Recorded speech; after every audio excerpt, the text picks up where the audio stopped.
नमस्कार दोस्तों, इसके ज्ञान चैनल पर सभी का स्वागत है। आज मैं अध्याय 1 भारत का संवैधानिक विकास के बारे में महत्वपूर्ण प्रश्न आज आपको मैं बताऊंगा। इसमें से रिवीजन करवाऊंगा जो काफ़ी मात्रा में हर प्रतियोगी परीक्षा में पूछे जाते हैं। आइए, तो भारतीय संविधान का संवैधानिक विकास में संविधान कॉन्स्टिट्यूशन वह संवैधानिक दस्तावेज है जिसमें शासन के उन मूलभूत सिद्धांतों का वर्णन होता है जिनके अनुसार किसी भी देश या राज्य के शासन का संचालन किया जाता है। तो वैधानिक दस्तावेज जिसमें शासन के उन मूलभूत सिद्धांतों का वर्णन होता है जिनके अनुसार किसी भी देश या राज्य के शासन का संचालन किया जाता है। किसके द्वारा किया जाता है? तो संविधान के द्वारा संचालन किया जाता है। ठीक है, तो संविधान के द्वारा संचालन किया जाता है। किसी भी देश के संविधान से शासन के मूलभूत आदर्शों का संकेत मिलता है कि साथ ही यह भी स्पष्ट होता है कि सरकार के विभिन्न अंग किस प्रकार से कार्य करेंगे तथा उनके बीच किस प्रकार का अंतर संबंध व शक्ति संतुलन होगा। तो इसमें देखिए, संविधान यह कहता है कि यदि किसी भी भारत का संवैधानिक विकास है तो संविधान के बिना किसी भी कार्य नहीं कर सकते हैं। जो मूलभूत सिद्धांतों का इसमें संचालन किया जाता, चाहे सरकार के हो, चाहे सरकार के विभिन्न अंग जो होते हैं किस प्रकार से कार्य करते हैं, उनके बीच किस प्रकार का अंतर संबंध होता है, यह संतुलन बनाने की बात पर चर्चा की जाती है। आगे चलते हैं, देखते हैं। तो संविधान सरकार के साथ जनता के संबंधों का भी निर्धारण करता है।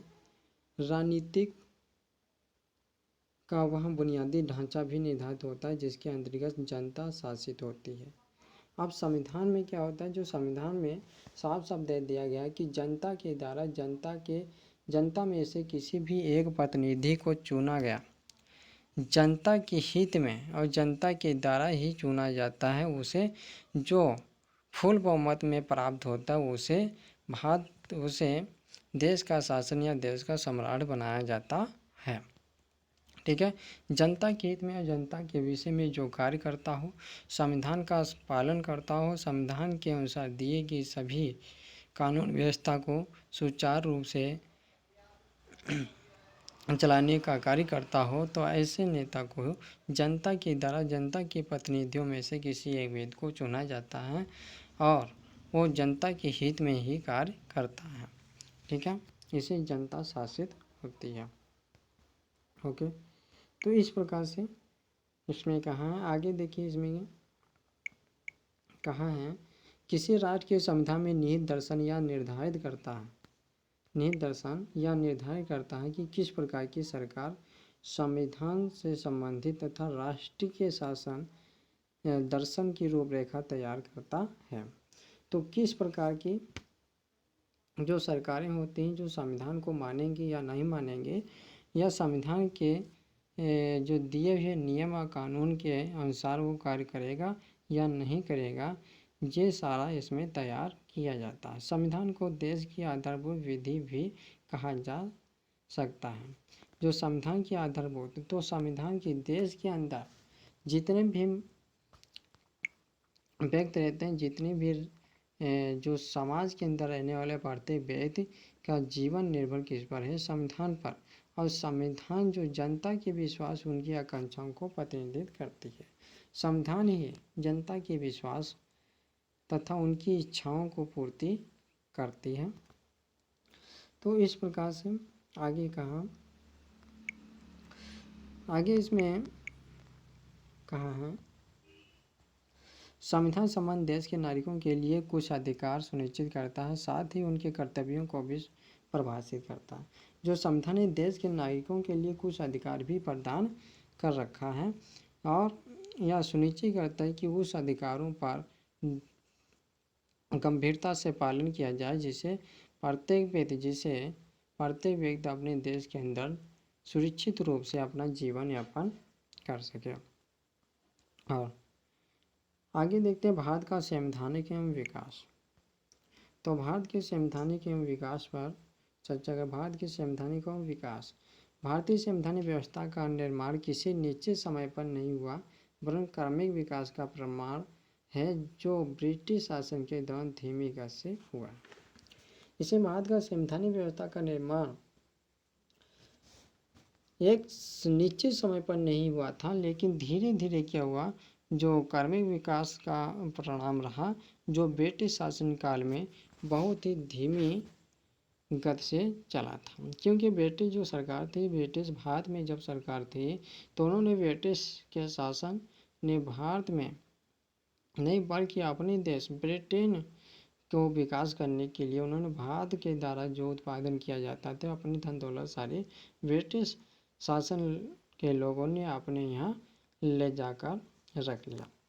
इस प्रकार से जो भारत की जो देश थी, भारत की जो संवैधानिक विकास था वो धीरे धीरे घटता गया, बहुत ही धीमे निचले स्तर पर पहुंच गया था। आगे तो भारत की संवैधानिक विकास के इतिहास को दो भागों में विभाजित कर सकते हैं। ईस्ट इंडिया कंपनी के शासन के अंतर्गत संविधान का विकास और ब्रिटेन की सरकार क्राउन के शासन के अंतर्गत संविधान का विकास। तो ईस्ट इंडिया कंपनी जो शासन किया, जो संविधान का विकास रखा, उसके बाद ब्रिटेन की सरकार क्राउन के शासन के अंतर्गत संविधान का विकास रखा। इस पर दोनों पर चर्चा की जाती है। आगे देखते हैं।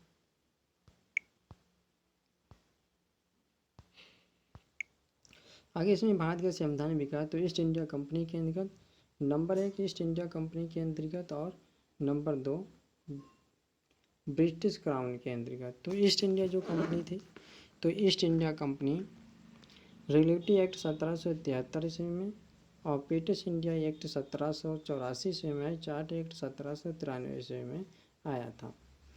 चार्ट एक्ट 1813 एक और इधर ब्रिटिश क्राउन के अंतर्गत भारत शासन अधिनियम 1858 और भारत परिषद अधिनियम 1861 और भारत परिषद अधिनियम 1892 और भारत परिषद अधिनियम 1909 ईस्वी में आया था। ओके, आगे देखते हैं। 1909 ईस्वी में चार्ट एक्ट 1813 और चार्ट एक्ट 1833, चार्ट एक्ट 1853 ईस्वी तक, और इधर 1900 भारत शासन अधिनियम 1919 में और भारत शासन अधिनियम 1935, भारतीय स्वतंत्रता अधिनियम 1947 में हुआ। आगे स्वतंत्रता अधिनियम 1947 में हुआ। तो भारत में ब्रिटिश शासन कब से चला? 1600 ईस्वी से प्रारंभ हुआ था और ईस्ट इंडिया कंपनी के रूप में व्यापार करने आए थे। जो भारत में ब्रिटिश के लोग जो कब भारत पर कदम रखा था? तो 1600 ईस्वी में। कब? 1600 ईस्वी में ब्रिटिश के लोग भारत में आए थे। जो ब्रिटिश के जो लोग थे इन्होंने भारत में आए थे। कब? 1600 ईस्वी में। और जब 1600 ईस्वी में ब्रिटिश के लोगों ने आए थे भारत में, तो भारत में इन्होंने अपना सबसे पहले व्यापार शुरू किया था। इन्होंने ईस्ट इंडिया कंपनी लगाई और ईस्ट इंडिया कंपनी जो व्यापार करना आए थे। ठीक है। तो महारानी एलिजाबेथ प्रथम, तो उस समय जो थी महारानी एलिजाबेथ, तो महारानी एलिजाबेथ ने जो प्रथम चार्ट एक्ट द्वारा उन्हें भारत में व्यापार करने के विस्तृत अधिकार प्राप्त थे। कंपनी जिसके कार्य अभी तक मात्र व्यापारिक उद्देश्यों तक ही सीमित रही थी, तो उसने 1765 में बंगाल और बिहार उड़ीसा की दीवानी तथा राजस्व दीवानी न्याय अधिकार प्राप्त कर लिया था। जो महारानी एलिजाबेथ थे इन्होंने बंगाल और बिहार तथा दीवानी तथा राजस्व दीवानी न्याय के अधिकार प्राप्त कर लिया और इसके साथ ही भारत में कंपनी की क्षेत्रीय शक्ति बनाने की प्रक्रिया प्रारंभ हुई थी। ठीक है, जिस समय तक 1858 ईस्वी में ईस्ट इंडिया कंपनी का शासन रहा, कब से 1858 ईस्वी ईस्ट इंडिया कंपनी का शासन रहा, ब्रिटेन की संसद विभिन्न अवसरों पर अनेक कानून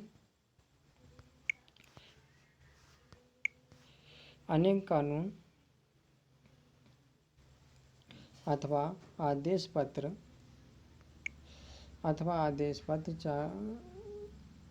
कंपनी से डायरेक्टर जारी करके कंपनी के शासन पर नियंत्रण रखती रही।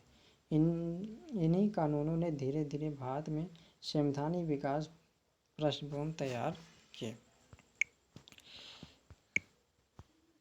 आज इतना ही।